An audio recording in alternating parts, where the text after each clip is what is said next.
You ask Tiger to solve. This deals with linear equations with one unknown. The final result is x equals -10/3.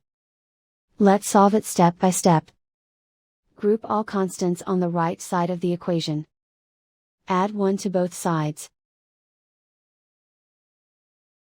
Simplify the arithmetic.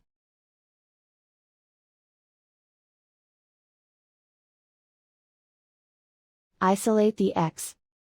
Multiply both sides by inverse fraction 5/3. Move the negative sign from the denominator to the numerator. Group like terms. Multiply the coefficients. Simplify the arithmetic.